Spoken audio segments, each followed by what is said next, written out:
Yo hice el mundo en mi lengua castellana y aprendí el nombre exacto de las cosas: madre, tierra, silencio, hermano y compañía. Supe entonces que sólo las palabras eran de cuanto existe la medida. El mundo se hizo en mí a fuerza de palabras, y el verbo, transformado en realidades, fue de pronto madera, canción y sentimiento. Nada quedaba fuera de los nombres.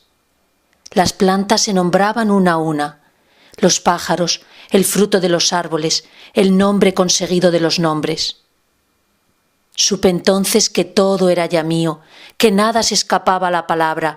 Era entonces mi mundo de luz y de esperanza.